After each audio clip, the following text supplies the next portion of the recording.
हरिः ओम। नमस्कारं सर्वेषां छात्राणां स्वागतं वर्तते। अद्य वयं स्नातकद्वितीयवर्षस्य कक्षायाः प्रथमप्रश्नपत्रान्तर्गते अन्तर्जालमाध्यमेन सञ्चालितायाम् ऑनलाइन कक्षायाम् अभिज्ञानशाकुन्तलं नामक नाटके प्रयुक्तानां विविधानां छन्दसां विषये पठिष्यामः। नमस्ते विद्यार्थियों, जैसा कि आप सभी जानते हैं कि हम छंद परिचय अध्याय के अंतर्गत अभिज्ञान शाकुंतलम में प्रयुक्त किए गए विभिन्न छंदों का लक्षण एवं उदाहरणों का अध्ययन कर रहे हैं। आज जो मैं आपके समक्ष छंद लेकर उपस्थित हुआ हूँ, उस छंद का नाम है हरिणी।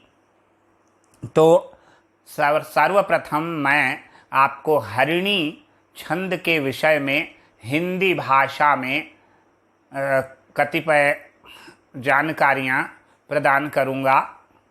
तो सबसे पहले उसके पश्चात हिंदी भाषा में जानकारी के बाद मैं आपको संस्कृत भाषा में हरिणी छंद का विभिन्न ग्रंथों में क्या लक्षण दिया है, उस लक्षण को बताऊंगा संस्कृत भाषा में।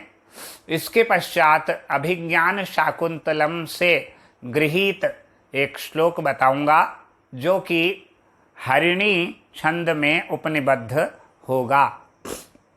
तो सर्वप्रथम हरिणी छंद के विषय में प्रारंभ करते हैं अध्ययन। हरि ओम। तो देखिए, हरिणी छंद सप्तदश वर्णात्मक छंद है, यानी इसके प्रत्येक चरण में सप्तदश यानी 17 वर्ण होते हैं। और जो 17 वर्ण होते हैं, उन वर्णों का क्रम क्या होता है? नगण, सगण, मगण, रगण, सगण, एक लघु और एक गुरु। वापस से देखिए कैसे, नगण, सगण, मगण, रगण और सगण, ये कितने हो गए? 15। एक लघु 16 और अंत में एक गुरु। कुल मिलाकर 17 वर्णों का क्रम यही रहता है। और यति जो होती है, इसमें कहाँ पर यति होती है? तो यति के विषय में यहाँ लिखा है कि चतुर्थ, फिर इसके पश्चात चतुर्थ के पश्चात होती है षष्ठ। प्रथम यति यहाँ पर षष्ठ पर नहीं, षष्ठ पर होती है, द्वितीय यति चतुर्थ पर और तृतीय यति सप्तम वर्णों पर होती है। क्योंकि हमने जो मंदाक्रांता पढ़ा था वहाँ पर 4, 6 और 7 पर यति थी। इसमें थोड़ा सा उल्टा है, 6, 4 और 7 वर्णों पर यति है। पहली यति है यहाँ पर 6 पर, दूसरी यति है 4 पर और तीसरी यति है 7 पर। तो देखिए 6 और 4 10, 10 और 7 17 हो गए। तो इस प्रकार से देखिए, वापस से हरिणी छंद के प्रत्येक चरण में सप्तदश वर्ण होते हैं, अतः इसकी जाति अत्यष्टि है। कौन सी जाति का छंद है ये? अत्यष्टि, क्योंकि अत्यष्टि जाति में सप्तदश वर्ण पाए जाते हैं। ठीक। दूसरा, अत्यष्टि जाति के और भी छंद हैं जिनका अध्ययन हमने पिछले वीडियो में किया था, जैसे एक मंदाक्रांता, दूसरा शिखरिणी। शिखरिणी में, इनमें सब में 17 वर्ण होते हैं, अतः ये भी सभी कौन सी जाति के? अत्यष्टि जाति के हैं। चलिए, अत्यष्टि जाति के सप्तदशाक्षर जो है, इस हरिणी छंद के प्रत्येक चरण में 17 वर्ण होते हैं, जिनका क्रमशः क्या होता है? नगण, सगण, मगण, रगण, सगण। देखिए, नगण, सगण, मगण, रगण और सगण, ये 15 हो गए। एक लघु और एक गुरु वर्ण से 17 वर्ण होते हैं। और यति कहाँ पर होती है? यति होती है षष्ठ, दूसरा चतुर्थ और तीसरा सप्त। यहाँ पर यति होती है। 6 और 4 10, 10 और 7 17। चलिए अब मैं आपको विभिन्न ग्रंथों में हरिणी छंद का क्या लक्षण बताया गया है उसकी ओर हम ध्यान केंद्रित करते हैं। सबसे पहले जो मैं आपको लक्षण बता रहा हूं यह छंद शास्त्र के प्राचीनतम ग्रंथ पिंगल सूत्र से उद्धृत है। किससे उद्धृत है? पिंगल सूत्र। ठीक है, आचार्य पिंगल का प्राचीनतम ग्रंथ है, छंद शास्त्र का उपलब्ध होता है। चलिए हरिणी के विषय में वहां क्या लिखा है सुनिए। हरिणी नसौ मरौ सलौ ग ऋतु समुद्र ऋषयः। देखिए हरिणी नसौ मरौ सलौ ग ऋतु समुद्र ऋषयः। देखिए हरिणी छंद में नसौ बराबर नगण और सगण, मरौ बराबर मगण और रगण, सलौ यानी सगण, फिर लौ यानी लघु और ग यानी गुरु। तो हो गए 17। कैसे? न स यानी नगण सगण, मरौ यानी मगण रगण 4, और स बराबर सगण, और लौ यानी लघु और ग यानी गुरु। हो गए 17। यानी न स म र स, एक लघु एक गुरु। नगण, इसमें क्रम हो गया नगण सगण मगण रगण सगण, नगण सगण मगण रगण और सगण, और एक लघु और एक गुरु के क्रम से 17 वर्ण हो गए। तो इसलिए हमारा लक्षण हो गया हरिणी नसौ मरौ सलौ ग ऋतु समुद्र ऋषयः। यह पिंगल सूत्र का लक्षण है। अब दूसरा लक्षण मैं आपको बता रहा हूं छंदोमंजरी ग्रंथ का। कौन सा ग्रंथ है? छंदोमंजरी। यह भी छंद शास्त्र का बहुत प्राचीन ग्रंथ है। न स मर सलागः षड वेदैर हयैः हरिणी मता। वापस से, न स मर स लागः षड वेदैर हयैर हरिणी मता। यानी न स मर स, यहाँ पर नगण सगण मगण रगण सगण, न नगण सगण मगण रगण सगण, न स मर स, फिर लागह, ला मतलब लघु, गह मतलब गुरु, षड वेदैर हयैर, यहाँ षड मतलब 6, वेदई मतलब 4, और हयई, हय मतलब घोड़े 7 होते हैं सूर्य के। तो ये षड वेदैर हयैर का मतलब है 6, 4 और 7 वर्णों पर हरिणी मता। ठीक है, ये इसका लक्षण है। न स मर स लागह षड वेदैर हयैर हरिणी मता, ये छंदोमंजरी में कहा गया है। न स मर स लागह षड वेदैर हयैर हरिणी मता, छंदोमंजरी का था। अब जो लक्षण बता रहा हूं मैं वो है किस ग्रंथ का? वृत्त रत्नाकर। वृत्त रत्नाकर भी जो है संस्कृत साहित्य में छंद शास्त्र का एक महत्वपूर्ण ग्रंथ है। विभिन्न ग्रंथों में इसके उदाहरण, इसके लक्षण के रूप में इसको उद्धृत किया गया है। तो यहाँ पर वृत्त रत्नाकर का लक्षण क्या है? कौन से छंद का? हरिणी छंद का। सुनिए, रस युग हयैः नसौ मरौ सलौ गो यदा हरिणी तदा। वापस से, यहाँ पर लिखा है रस युग हयैः, रस युग हयैः नसौ मरौ सलौ गो यदा हरिणी सदा, हरिणी तदा। देखिए, रस युग हयैः, इसका तात्पर्य है रस मतलब षट, युग मतलब चतुर्थ, और हय मतलब सप्त। यानी जिस छंद में 6, 4 और 7 वर्णों पर यति होती है और गणों का क्रम नसौ यानी नगण सगण, मरौ यानी मगण रगण, और सलौ यानी सगण, फिर लौ यानी एक लघु, और गो यानी गुरु। यदा, जहाँ पर ये वर्ण होते हैं, हरिणी तदा, वहाँ हरिणी नामक छंद होता है। ये वृत्त रत्नाकर का लक्षण वापस सुन लीजिए। रस युग हयैहि नसौ मरौ सलौ गो यदा हरिणी तदा। रस युग हयैहि नसौ मरौ सलौ गो यदा हरिणी तदा। ठीक, ये तीनों लक्षण मैंने आपको यहाँ पर अच्छे से बता दिए हैं और यह भी बता दिया है हिंदी में कि हरिणी छंद के प्रत्येक चरण में 17 वर्ण होते हैं, जिनका क्रमशः क्या होता है, नगण सगण मगण, नगण सगण मगण रगण सगण और एक लघु और एक गुरु के क्रम से होगा। कैसे होता है? सबसे पहले नगण सगण मगण, नगण सगण मगण, फिर रगण एक, फिर वापस सगण और इसके पश्चात एक लघु और एक गुरु वर्ण से। यह अत्यष्टि जाति का छंद है। कौन सी जाति का? अत्यष्टि। और इसकी यति कहाँ पर होती है? 6, 4 और 7 वर्णों पर यति होती है। चलिए अब मैं आपको इसका उदाहरण बताने जा रहा हूँ अभिज्ञान शाकुंतलम से।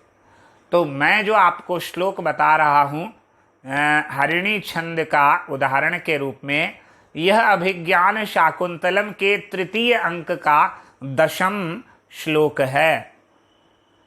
हरिणी छंद का जो उदाहरण मैं आपको बताने जा रहा हूँ, यह उदाहरण अभिज्ञान शाकुंतलम के तृतीय अंक का 10वां यानी तीसरे अंक का 10वां श्लोक, तृतीय अंकस्य 10वां श्लोकः वर्तते। अब देखिए श्लोक क्या है, मैं यहाँ पर आपको सुनाता हूँ, आप ध्यानपूर्वक सुनेंगे। इसके पश्चात वर्णों की गणना करके भी प्रथम चरण में बताऊंगा, बाकी 3 चरणों में आप स्वयं गिनेंगे। चलिए इदम शिशिरैरन्तस्तापाद् विवर्ण मणिकृतं निशि निशि। वापस से चलते हैं। इदम शिशिरैर, शिशिर है ये। इदम शिशिरैरन्तस्तापाद् विवर्ण मणिकृतं। दूसरी पंक्ति है निशि निशि भुज न्यस्ताप अंग प्रसारि रजिरश्रुभिः। निशि निशि भुज न्यस्तापांग प्रसारि रजिरश्रुभिः। फिर तृतीय पंक्ति अनभिलुलित जाघातांक मुहुर्मुहुर् मणि बंधनात्। अनभिलुलित जाघातांक मुहुर्मुहुर् मणि बंधनात्। और चतुर्थ पंक्ति है कनक वलयं स्रष्टं स्रष्टं मया प्रतिसार्यते। कनक वलयं स्रष्टं स्रष्टं मया प्रतिसार्यते। ये अभिज्ञान शाकुंतलम के तृतीय अंक का 10वां श्लोक है। वापस से सुनेंगे एक बार। इदम शिशिरैरन्तस्तापाद् विवर्णमणिकृतम्। इदम शिशिरैरन्तस्तापाद् विवर्णमणिकृतम्। यह प्रथम पंक्ति। अब द्वितीय निशि निशि भुज न्यस्तापांग प्रसारि रजिरश्रुभिः। निशि निशि भुज न्यस्तापांग प्रसारि रजिरश्रुभिः। और तृतीय पंक्ति अनभिलुलित जाघांतंक अनभिलुलित जाघातांक मुहुर्मुहु मणि बंधनात्। अनभिलुलित जाघातंक अनभिलुलित जाघातंक मुहुर्मुहु मणि बंधनात्। ये तृतीय पंक्ति है। अनभिलुलित जाघात अंक मुहुर्मुहु मणि बंधनात्। और अंतिम पंक्ति है कनक वलयम सृष्टम सृष्टम मया प्रतिसार्यते। ये तृतीय अंक का 10वां श्लोक है। अब मैं आपको प्रथम पंक्ति गिना के बता देता हूँ। हमारा जो है लक्षण उसे ध्यान रखेंगे। इसमें 17 वर्ण किस क्रम में से होते हैं? न स म र, न स म र स, और एक लघु एक गुरु, ये है। और 6 4 और 10 पर 6 4 और 7 पर यति। तो इसको हम गिनते हैं, 6 4 और 7 पर यति है। इदम शिशिरैर रंतस्तापाद विवर्ण मणिकृतम, इसको गिनते हैं। ईदम ईदम, ये हो गया तीनों। ईदम, ईदम कौन सा होगा? ईदम यानी न स ल, ठीक है। लघु लघु लघु, ईदम। शिशिरई, शिशिरई, ये हो गया शिशिरई, इसमें हो गया शिशिरई। लघु लघु गुरु यानी सलगम। तो पहले नगण दूसरा सगण, शिशिरई, ठीक है। हो गया ईदम शिशिरई। फिर रंतस्ता, रंतस्ता, इसमें गिनेगा रंतस्ता, ता, इसमें रंतस्ता, तीनों गुरु है। रंतस्ता, र भी गुरु, त भी गुरु और ता भी गुरु, तो रंतस्ता मातारा। तो नगण, फिर सगण, फिर मगण, न स म, रंतस्ता। फिर आगे देखिए, पाद वि वर्ण, पाद वि वर्ण। तो पाद में द हलंत है, इसलिए पा को गुरु गिनेंगे। वी को लघु गिनेंगे। वी वर, वी को लघु और वर्ण का व है उसको भी गुरु, यानी राजभा, यानी पा वी और वर। तो इसमें पा को गुरु यानी गुरु लघु गुरु, यानी राजभा रगण। तो हो गया नगण सगण मगण रगण, हो गया न स म र। विवर्ण, फिर ण मणि, ण मणि, इसमें ण मणि, इसमें क्या है? सगण है। ण में लघु है, म भी लघु है और णी भी लघु है, मणि, ठीक है। फिर ये नगण हो गया लघु लघु लघु नसल। तो यहाँ हो गया नगण सगण मगण रगण, और फिर लास्ट में वापस नगण और फिर कृतम। तो क्री लघु है और तम गुरु है। हो गए 17। तो क्या हो गया? नगण सगण मगण रगण, नगण सगण मगण रगण, फिर सगण और अंत में एक लघु मणि कृतम। तो कृतम का जो क्री है वो तो लघु है और तम का त है वो गुरु है। इदम शिशिरैरन्तस्तापाद विवर्ण मणि कृतम, इदम शिशिरैरन्तस्तापाद विवर्ण मणि कृतम। ये 17 वर्ण हो गए। अत्यष्टि जाति का छंद है। अब यति कहाँ पर है? इदम शिशिरई, इदम शिशिरई, यहाँ पर पहली यति है। इदम शिशिरई, रई पर, ठीक है। रंतस्तापाद, ये दूसरी तापाद। तो तापाद पा के बाद पाद है ना, अंतस्तापात। तो यहाँ पर यति दूसरी है।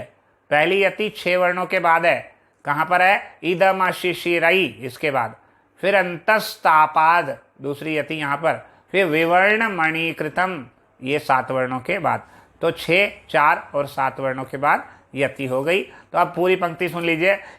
इदम शिशिरैरन्तस्तापाद विवर्ण मणिकृतम, निशि निशि भुजन्यस्तापांग प्रतिसारि रजि रश्रुभि, निशि निशि भुजन्यस्तापांग प्रसारी रजि रश्रुभि, अन्नभिलुलित जाघात घातंक मुहुर्मुहु मणिबंधनात्। और चतुर्थ पंक्ति, कनक वलयम सृष्टम सष्टम मया प्रतिसार्यते। यह अभिज्ञान शाकुंतलम के तृतीय अंक का 10वां श्लोक है। आज हमने हरिणी छंद का अध्ययन किया। अगले वीडियो में हम एक नवीन छंद लेकर फिर उपस्थित होंगे। तब तक के लिए यहीं विराम देते हैं। नमस्कारम, धन्यवादः।